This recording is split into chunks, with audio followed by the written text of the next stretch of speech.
వార్తలకి స్వాగతం. నేను పవన్ కుమార్. ముందుగా ఈనాటి ముఖ్యాంశాలు. ప్రపంచవ్యాప్తంగా ఘనంగా ప్రారంభమైన న్యూ ఇయర్ వేడుకలు. న్యూజిలాండ్, ఆస్ట్రేలియాలో అంబరాలంటిన సంబరాలు. న్యూ ఇయర్ సెలబ్రేషన్స్కు సిద్ధమైన హైదరాబాద్.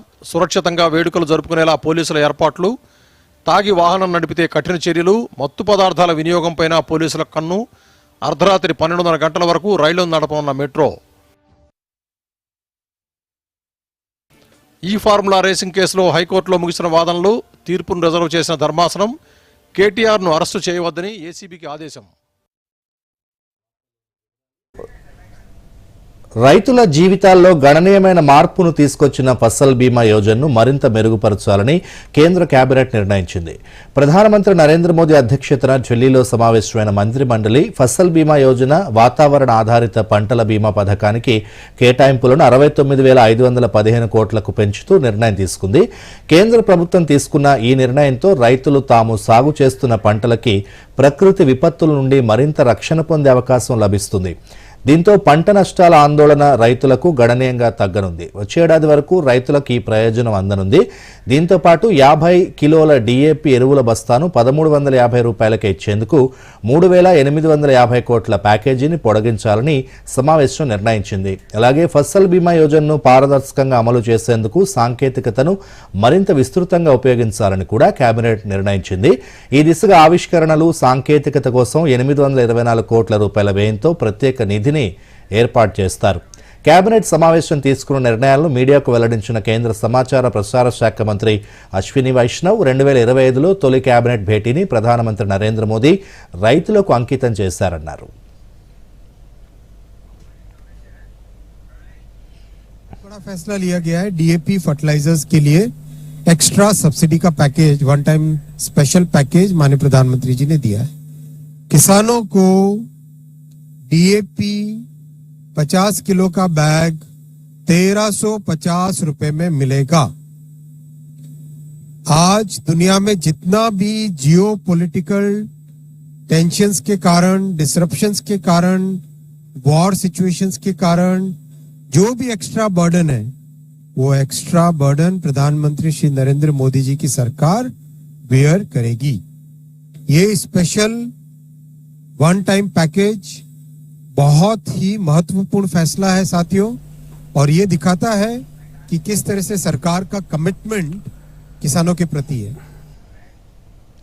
మరోవైపు కేబినెట్ నిర్ణయాలపై ప్రధానమంత్రి నరేంద్ర మోదీ హర్షం వ్యక్తం చేశారు. రైతుల సంక్షేమానికి పూర్తిగా కట్టుబడి ఉన్న ప్రభుత్వం తమదని, దేశానికి అన్నం పెట్టేందుకు శ్రమిస్తున్న రైతులు మనందరికీ గర్వకారణమన్నారు. 2025 సంవత్సరం తొలి మంత్రి మండలి సమావేశాన్ని రైతుల శ్రేయస్సు కోసం అంకితం చేశామన్నారు. రైతులకు సంబంధించిన విషయాల్లో కీలక నిర్ణయాలు తీసుకున్నందుకు గర్వంగా ఉందంటూ మోదీ ఎక్స్ వేదికగా పేర్కొన్నారు.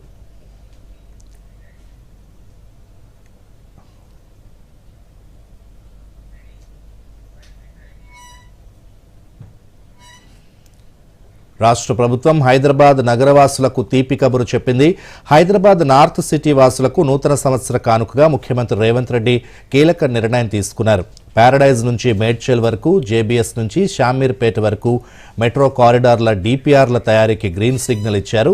వెంటనే డీపీఆర్లను సిద్ధం చేసి కేంద్ర ప్రభుత్వ అనుమతికి పంపాలని హెచ్ఎంఆర్ఎల్ ఎండీ ఎన్వీఎస్ రెడ్డిని ఆదేశించారు. పురపాలక శాఖ ముఖ్య కార్యదర్శి దానకిషోర్ హెచ్ఎంఆర్ఎల్ ఎండీ ఎన్వీఎస్ రెడ్డితో ఈ 2 కారిడార్ల డీపీఆర్ తయారీ విషయంపై చర్చించి ఈ మేరకు సీఎం కీలక నిర్ణయం తీసుకున్నారు. ప్యారడైజ్ మెట్రో స్టేషన్ నుంచి తాడ్బండ్, బోయిన్పల్లి, సుచిత్ర సర్కిల్, కొంపల్లి, గుండ్లపోచంపల్లి, కండ్లకోయ, ఆర్ఆర్ఆర్ ఎగ్జిట్ మీదుగా మేడ్చల్ వరకు దాదాపు 23 కిలోమీటర్ల కారిడార్ ఉంటుంది. ఇటు జేబీఎస్ మెట్రో స్టేషన్ నుంచి విక్రంపురి కార్ఖానా, తిరుమలగిరి, లోత్కుంట, అల్వాల్, బొల్లారం, హకీంపేట్, తూమ్కుంట, ఓఆర్ఆర్ ఎగ్జిట్ మీదుగా షామీర్పేటకు 22 కిలోమీటర్ల మేర ఈ కారిడార్ విస్తరించుంటుందని మెట్రో ఎండీ ముఖ్యమంత్రి రేవంత్ రెడ్డికి వివరించారు. ఈ సందర్భంగా సీఎం రేవంత్ మాట్లాడుతూ మల్కాజ్గిరి ఎంపీ ఈటెల రాజేందర్కు కూడా వివరించి ఆయన సూచనలు, సలహాలు కూడా తీసుకోవాలన్నారు.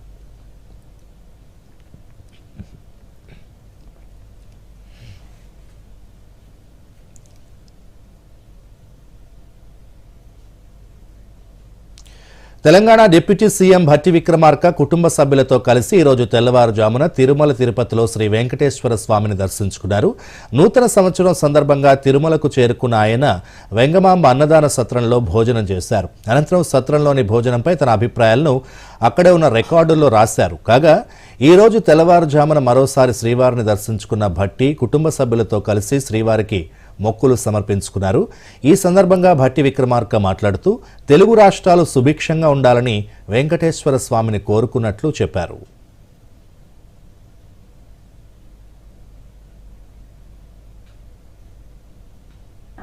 తిరుమల తిరుపతి వెంకటేశ్వర స్వామి వారిని దర్శించుకొని ప్రపంచవ్యాప్తంగా ఉన్నటువంటి తెలుగు వాళ్ళందరికీ కూడా మంచి జరగాలని నూతన సంవత్సర శుభాకాంక్షలు తెలియజేస్తున్నాను.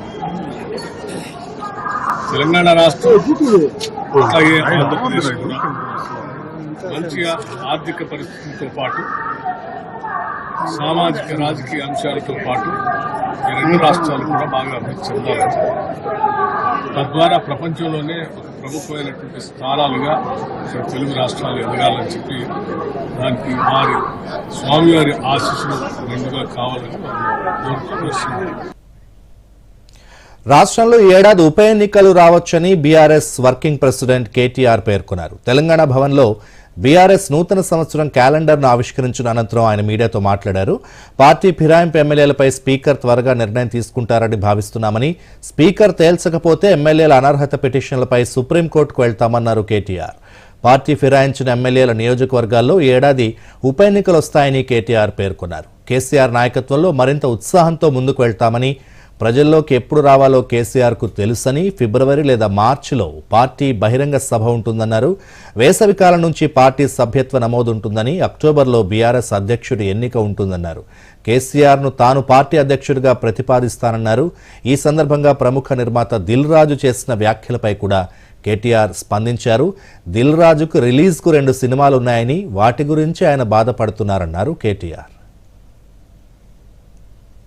కేసీఆర్ గారి నాయకత్వంలో మన పార్టీ మరిన్ని విజయాలు నమోదు చేయాలని, తెలంగాణ ప్రజల ఆశీస్సులు తిరిగి పూర్తి స్థాయిలో పొందాలని, దానిలో భాగంగా మనకు ఎదురయ్యే చిన్న చిన్న చికాకులు, చిన్న చిన్న అడ్డంకులు, వాటన్నిటినీ ఎదుర్కొనే శక్తి ఆ భగవంతుడు మీ అందరికీ ప్రసాదించాలని, అదేవిధంగా మీరందరూ కూడా మీ కుటుంబాలతో సుఖ సంతోషాలతో ఈ సంవత్సరం అంతా కూడా ఉండాలని మనస్ఫూర్తిగా కాంక్షిస్తూ, తెలంగాణ ప్రజలకు కూడా భారతదేశంలోని అందరికి కూడా మంచిగా జరగాలి, కులాలకు మతాలకు అతీతంగా ఎట్లాంటి ఇబ్బందులు లేకుండా, ఎట్లాంటి చికాకులు లేకుండా ఈ దేశం, ఈ రాష్ట్రం ఎల్లవేళలా ప్రశాంతంగా ఉండాలని మనస్ఫూర్తిగా కాంక్షిస్తూ ఈరోజు ఇక్కడికి పెద్ద ఎత్తున తరలి వచ్చిన మీ అందరికీ మనస్ఫూర్తిగా ధన్యవాదాలు, నమస్కారాలు. మరోవైపు తనపై నమోదైన ఫార్ములా ఈ రేసు కేసుపై బీఆర్ఎస్ వర్కింగ్ ప్రెసిడెంట్ కేటీఆర్ కీలక వ్యాఖ్యలు చేశారు. తెలంగాణ భవన్లో మీడియాతో మాట్లాడుతూ ఫార్ములా ఈ రేస్ కేసులో ఒక్క పైసా కూడా అవినీతి జరగలేదన్నారు. ఏసీబీ నమోదు చేసిన ఎఫ్ఐఆర్ను తప్పుబట్టిన కేటీఆర్ అసలు కేసులోనే పస లేదన్నారు. అసలు అవినీతే లేనప్పుడు కేసు ఎక్కడిదని వ్యాఖ్యానించారు. ఈ నెల 7న ఈడీ విచారణకు తాను హాజరయ్యే విషయమై న్యాయ నిపుణులతో కలిసి నిర్ణయిస్తామన్నారు.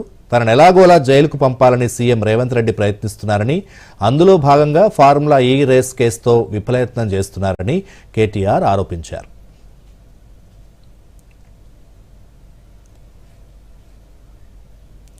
సికింద్రాబాద్లోని లాలాపేట్ మహాత్మా జ్యోతిరావు పూలే గురుకుల పాఠశాలను మంత్రి పొన్నం ప్రభాకర్ ఆకస్మికంగా తనిఖీ చేశారు. ఈ సందర్భంగా మంత్రి విద్యార్థులతో ముచ్చటించారు. విద్యార్థులకు నూతన సంవత్సర శుభాకాంక్షలు తెలిపి పాఠశాలలోని సమస్యలపై విద్యార్థుల్ని అడిగి తెలుసుకున్నారు. ప్రభుత్వం 40% డైట్ ఛార్జీలు పెంచిందని గుర్తు చేసిన మంత్రి పొన్నం ప్రభాకర్ విద్యార్థులకు అందుతున్న భోజన వసతి సదుపాయాల గురించి అడిగి తెలుసుకున్నారు.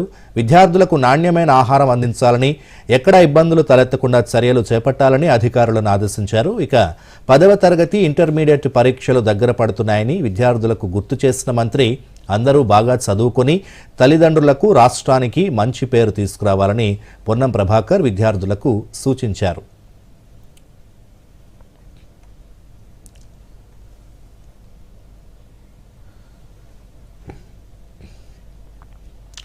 మరోవైపు బస్టాండ్లలో కాలం చెల్లిన ఆహార వస్తువులు విక్రయిస్తే కఠిన చర్యలు తప్పవని రవాణా శాఖ మంత్రి పొన్నం ప్రభాకర్ హెచ్చరించారు. న్యూ ఇయర్ సందర్భంగా సికింద్రాబాద్లోని జూబ్లీ బస్ స్టేషన్ను మంత్రి పొన్నం ప్రభాకర్ ఆకస్మికంగా తనిఖీ చేశారు. శానిటేషన్ సిబ్బందితో మంత్రి మాట్లాడారు. బస్ స్టేషన్ పరిసరాలు పరిశుభ్రంగా ఉంచాలని సూచించారు. బస్టాండ్లోని షాపులను పరిశీలించి నాణ్యమైన ఆహార పదార్థాలు ఉంచాలని సూచించారు. కాలం చెల్లిన ఆహార వస్తువులు అమ్మితే చర్యలు తప్పవని హెచ్చరించారు. స్టాల్స్లో ఎక్కువ ధరలకు వస్తువులు అమ్మరాదని, ఎవరైనా అమ్మినట్లు ఫిర్యాదులు వస్తే కఠిన చర్యలు తీసుకుంటామన్నారు.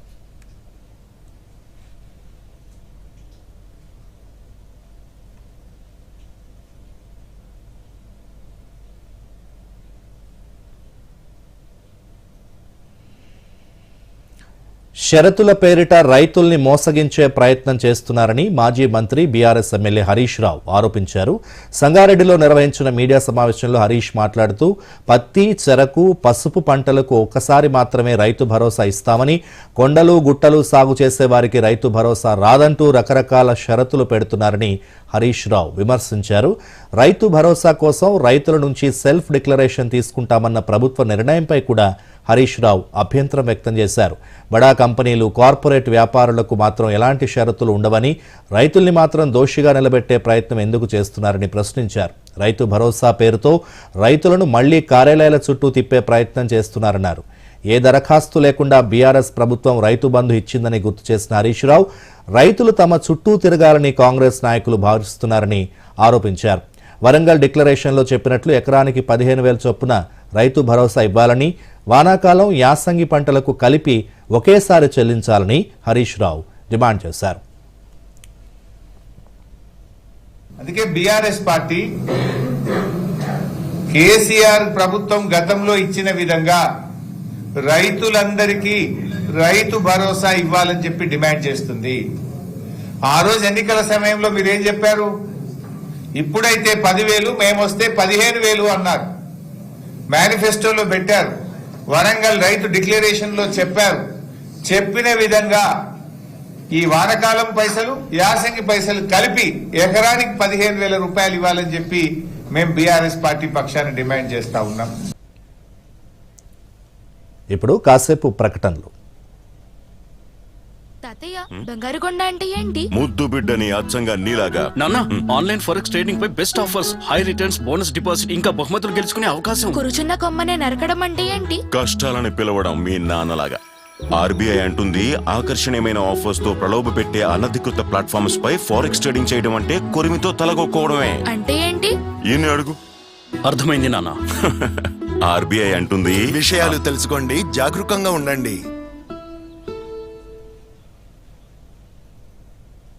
వార్తలకు తిరిగి స్వాగతం. సంక్రాంతి పండుగకు హైదరాబాద్ నుంచి ఏపీకి వెళ్లే వారి కోసం దక్షిణ మధ్య రైల్వే ప్రత్యేక రైళ్లను నడపనుంది. కాచిగూడ, కాకినాడ టౌన్, హైదరాబాద్, కాకినాడ టౌన్ మధ్య ప్రత్యేక సర్వీసులు నడపనున్నట్లు ప్రకటించింది. ఈ ప్రత్యేక రైళ్లు జనవరి 9, 10, 11, 12వ తేదీల్లో రాకపోకలు సాగిస్తాయని దక్షిణ మధ్య రైల్వే ఒక ప్రకటనలో తెలిపింది. ఈ రైళ్లకు టికెట్ రిజర్వేషన్ల బుకింగ్ సదుపాయం జనవరి 2వ తేదీ ఉదయం 8 గంటల నుంచి అందుబాటులో ఉంటుందని దక్షిణ మధ్య రైల్వే సిపిఆర్ఓ ఏ శ్రీధర్ ఒక ప్రకటనలో తెలిపారు. ఈ రైళ్లలో second AC, third AC, sleeper, general బోగీలుంటాయని పేర్కొన్నారు.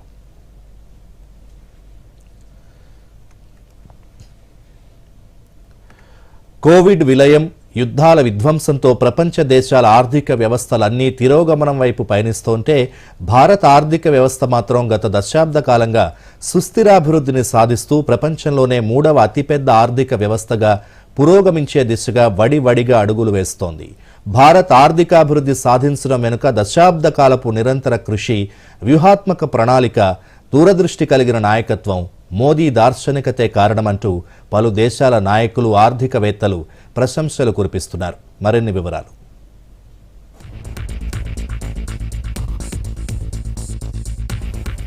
భారత్ అంతర్జాతీయ ఆర్థిక శక్తిగా ఎదుగుతోంది. ప్రపంచంలోనే 3వ అతిపెద్ద ఆర్థిక వ్యవస్థగా అవతరించే దిశగా అడుగులు వేస్తోంది. సాంకేతిక, పారిశ్రామిక, వ్యవసాయ, సేవల రంగాల్లో గణనీయమైన వృద్ధిని నమోదు చేస్తోంది.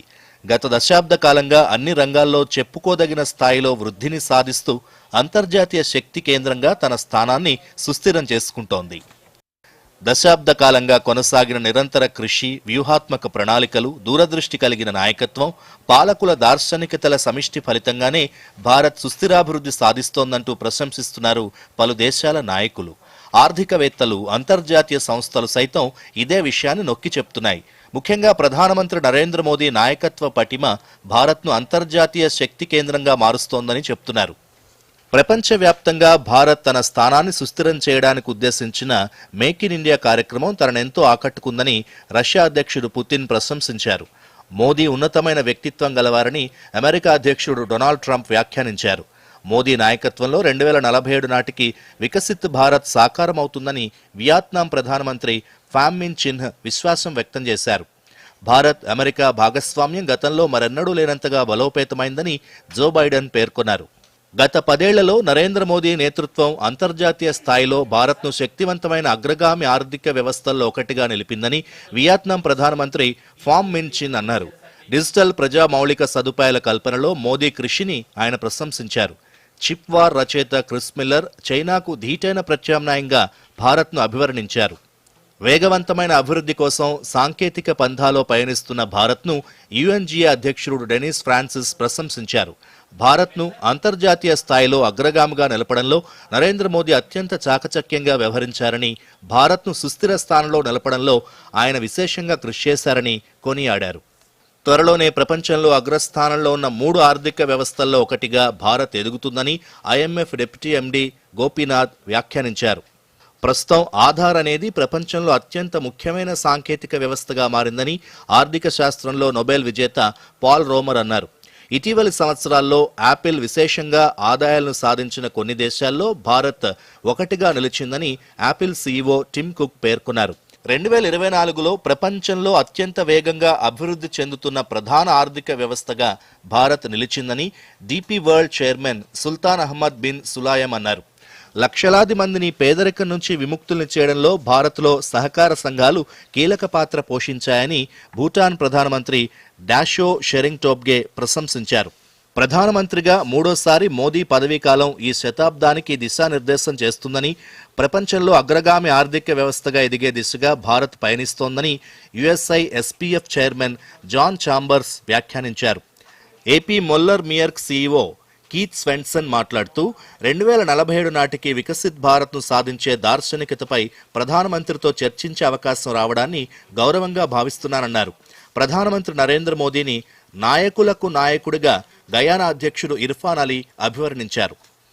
భారత్ను అంతర్జాతీయ స్థాయిలో ఉన్నత స్థానంలో నిలపడంలో నరేంద్ర మోదీ నాయకత్వం కీలకమైందని, అంతర్జాతీయ భాగస్వామ్యాల్ని పెంపొందించడంతో పాటు దేశాన్ని ఉజ్వల భవిష్యత్తు దిశగా నడిపిస్తుందని సాంకేతిక నిపుణులు, వాణిజ్య రంగాల ప్రముఖులు ప్రశంసించారు. Bureau report, Doordarshan news.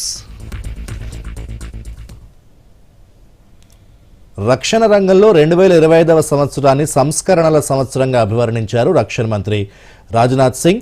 రక్షణ శాఖలో కీలక ప్రాజెక్టులు, సంస్కరణలు, ఇతర అంశాల పురోగతిని రక్షణ శాఖలోని అన్ని విభాగాల కార్యదర్శులతో కలిసి సమీక్షించారు. భారత రక్షణ దళాల్లో సమీకృత థియేటర్ కమాండ్ల ఏర్పాటు దిశగా ఏడాది మరిన్ని చర్యలు తీసుకోవాలని నిర్ణయించారు. సైబర్, స్పేస్, కృత్రిమ మేధ, మెషిన్ లెర్నింగ్, హైపర్సోనిక్ రోబోటిక్స్ రంగాల్లో సంస్కరణలపై దృష్టి సారించాలని ఈ భేటీలో రక్షణ శాఖ నిర్ణయించింది. ఆపరేషన్ల అవసరాలకు తగినట్లు దళాల మధ్య సమన్వయం, సహకారం పెంపొందించడం లక్ష్యంగా నిర్ణయించుకోవాలని, అవసరాలకు తగినట్లు వెంటనే సమకూర్చుకోవడం, అభివృద్ధి చేయడానికి వీలుగా కీలకమైన ఆయుధ కొనుగోళ్ల ప్రొసీజర్స్ను సరళీకరించాలని నిర్ణయించారు. అనంతరం రాజ్నాథ్ సింగ్ మాట్లాడుతూ సాయుధ దళాల ఆధునీకరణ ప్రయాణంలో సంస్కరణల సంవత్సరం కీలకమైన ముందడుగన్నారు. దేశ రక్షణ సన్నద్ధతలో ఈ చర్యలు ఊహించని ముందడుగుగా మారతాయన్నారు Rajnath.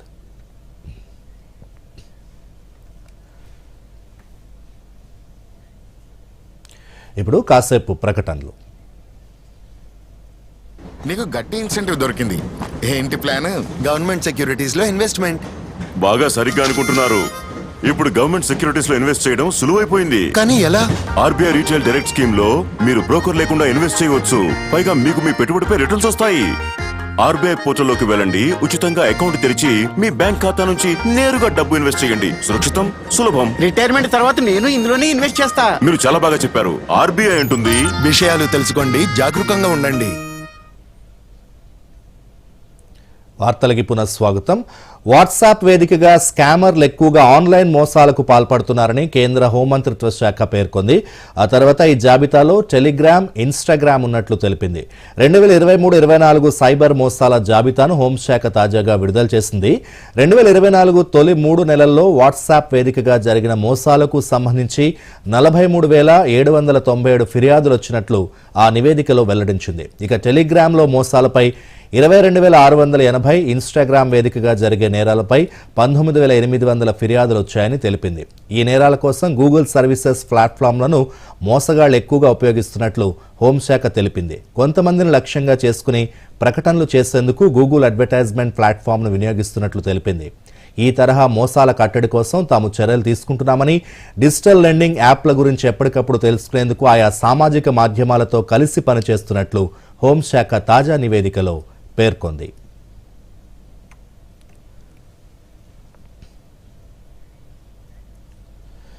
National institute of nutrition NIN కొత్త డైరెక్టర్గా డాక్టర్ భారతి కులకర్ణి ఇవాళ బాధ్యతలు స్వీకరించారు. 20 సంవత్సరాలకు పైగా ICMRలో సైంటిస్ట్గా పనిచేసిన భారతి కులకర్ణి గత 3 సంవత్సరాలుగా న్యూఢిల్లీలోని ఇండియన్ కౌన్సిల్ ఆఫ్ మెడికల్ రీసెర్చ్లో శిశు ఆరోగ్యం, పోషకాహార విభాగానికి హెడ్గా పనిచేస్తున్నారు. పూణే విశ్వవిద్యాలయం నుంచి పీడియాట్రిక్స్లో పట్టా పొందారు. USAలోని జాన్స్ హాప్కిన్స్ బ్లూంబర్గ్ నుంచి పబ్లిక్ హెల్త్లో మాస్టర్స్ డిగ్రీ చేశారు. అలాగే ఆస్ట్రేలియాలోని క్వీన్స్లాండ్ యూనివర్సిటీ ఆఫ్ టెక్నాలజీ నుంచి డాక్టరల్ డిగ్రీ చేశారు. అలాగే మాతా శిశు సంరక్షణ, భారతీయ పిల్లల్లో పెరుగుదల, డెవలప్మెంట్, రక్తహీనత తగ్గించడం వంటి అంశాలపై పలు పరిశోధనలు చేశారు. ఆమె పరిశోధనలకు గాను జాతీయ, అంతర్జాతీయ నిధుల ఏజెన్సీల నుంచి అనేక పరిశోధన గ్రాంట్లు పొందారు. National academy of medical sciences నుంచి ఆమె ప్రసంగాలకు గాను పలు అవార్డులను కూడా అందుకున్నారు.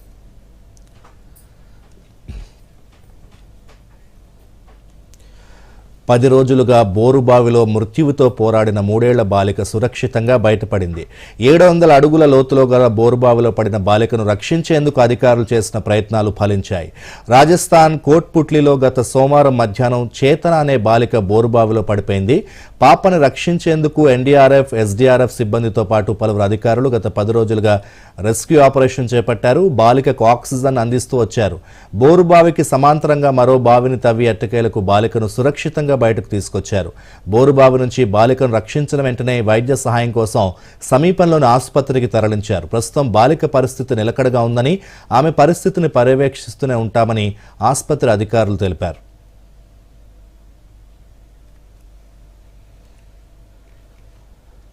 భారత పర్యాటకుల విషయంలో చైనా కీలక నిర్ణయం తీసుకుంది. భారతీయ పౌరులకు వీసా ధరలపై తగ్గింపును మరో ఏడాది వరకు పొడిగించింది. భారత్లోని చైనా దౌత్య కార్యాలయం తాజాగా ఈ విషయాన్ని ప్రకటించింది. వీసా ఫీజులు తగ్గింపు గడువు 2025 డిసెంబర్ 31 వరకు కొనసాగుతుందని తెలిపింది. భారత్, చైనా ఉద్రిక్త పరిస్థితులు తగ్గించుకోవడం, 2 దేశాల మధ్య సంబంధాలను బలపరుచుకోవడం లక్ష్యంగా ఈ నిర్ణయం తీసుకున్నట్లు తెలిపింది. చైనాలో పర్యటించాలనుకునే విదేశీయుల ప్రయాణ విధానాల్ని రెగ్యులరైజ్ చేసేందుకు ఈ చర్యలు చేపట్టినట్లు వెల్లడించింది.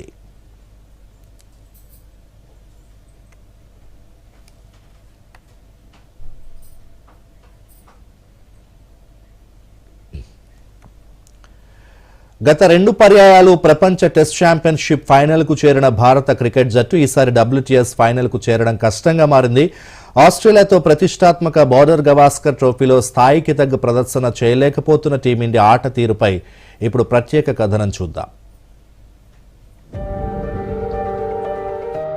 గత ఏడాది T20 ప్రపంచ కప్ కైవసం చేసుకుని 2007 తర్వాత రెండోసారి జగజ్జేతగా నిలిచిన భారత క్రికెట్ జట్టు టెస్ట్ ఫార్మాట్లో అదే జోరు కొనసాగించడంలో విఫలమైంది.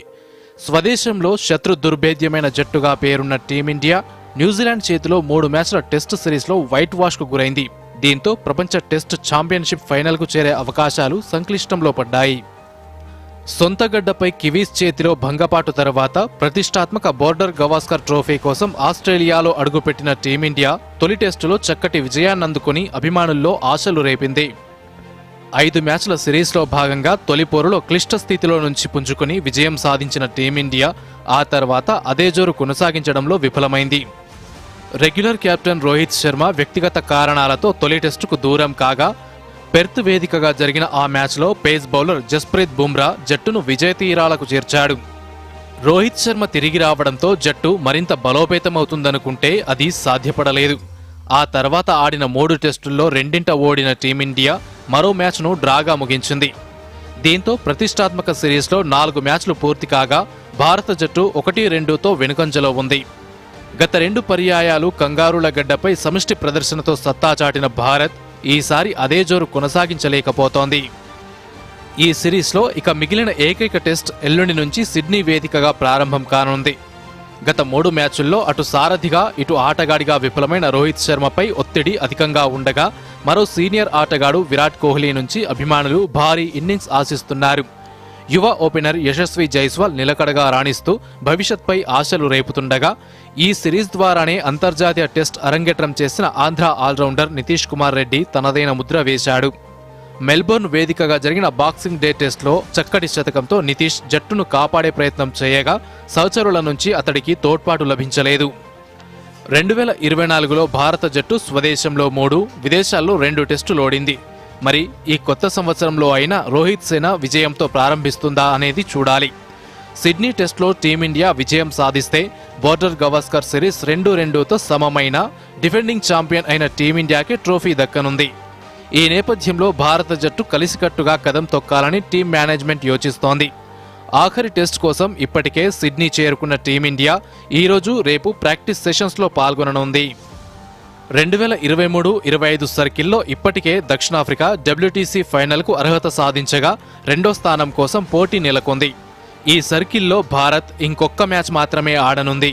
ప్రస్తుతం ఆస్ట్రేలియా 61.46 విజయాల శాతంతో పట్టికలో 2వ స్థానంలో ఉండగా భారత్ 52.78 శాతంతో 3వ స్థానంలో కొనసాగుతోంది.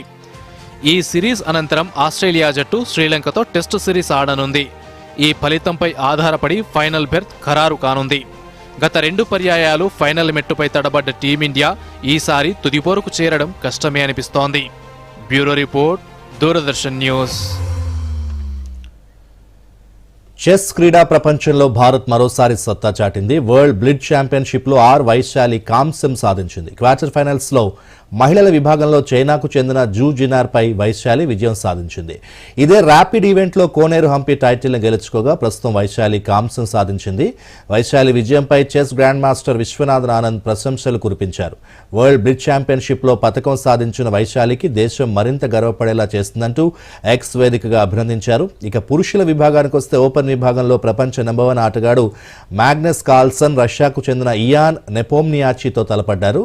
3 సార్లు గేమ్ డ్రాగా ముగిసింది. దీంతో టైటిల్ ఇద్దరూ పంచుకోవాల్సి వచ్చింది. రద్దు చేసిన 2000 కరెన్సీ నోట్లలో 98.2% నోట్లు ఇప్పటికే వెనక్కి వచ్చేశాయని రిజర్వ్ బ్యాంక్ ఆఫ్ ఇండియా వెల్లడించింది. 2024 డిసెంబర్ 31 నాటికి ఇంకా 6,691 కోట్ల విలువైన 2000 నోట్లు మాత్రమే రావాల్సి ఉందని తెలిపింది. 2023 మే 19 నాటికి 3,56,000 కోట్ల విలువైన 2000 నోట్లు చలామణిలో ఉండగా 2023 మే 19 నుంచి 2024 డిసెంబర్ 31 మధ్యకాలంలో భారీగా ప్రజల నుంచి వెనక్కొచ్చాయని పేర్కొంది. 2016 నవంబర్లో 2,000 రూపాయల నోట్లను కేంద్ర ప్రభుత్వం ప్రవేశపెట్టింది. అయితే ఆ నోట్లను ఉపసంహరణ చేసుకుంటున్నామని 2023 మే 19న ప్రకటించింది. అప్పటి నుంచి 2024 డిసెంబర్ 31 వరకు వెనక్కి వచ్చిన నోట్ల వివరాలను ఆర్బీఐ తాజాగా వెల్లడించింది. టెలివిజన్ పరిశ్రమ ఓటీటీ యుగంలోకి మారుతోంది. ఈ నేపథ్యంలో ప్రసార భారతి తన ఓటీటీ ప్లాట్ఫామ్ ప్రారంభించింది. వేవ్స్ ఓటీటీ గురించి మరిన్ని వివరాలు చూద్దాం. వేవ్స్ ప్రేక్షకుల అభిరుచికి అనుగుణంగా వినోద విజ్ఞాన కార్యక్రమాలను అందించిన Prasar Bharati OTT platform waves ప్రేక్షకులకి అందుబాటులోకి తెచ్చింది. Prasar Bharati launches an OTT platform called Waves.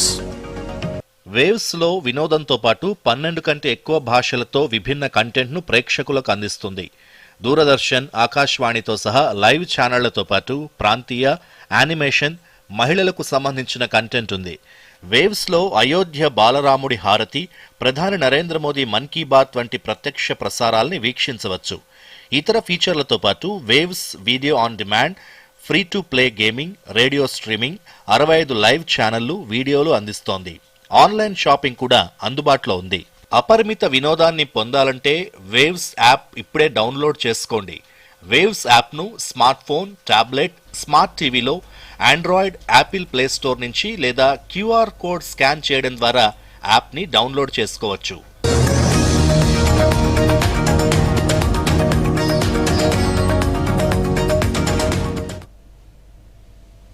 మరోసారి ముఖ్యాంశాలతో వార్తలు ముగిద్దాం. నమస్కారం.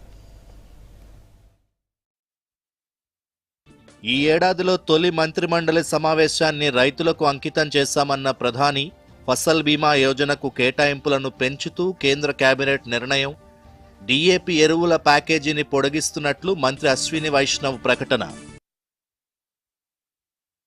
పారడైజ్ నుంచి మేడ్చల్, జేబీఎస్ నుంచి షామీర్పేట్ వరకు మెట్రో సేవలు డిపిఆర్ను సిద్ధం చేసి కేంద్ర ప్రభుత్వానికి పంపాలని ముఖ్యమంత్రి ఆదేశం.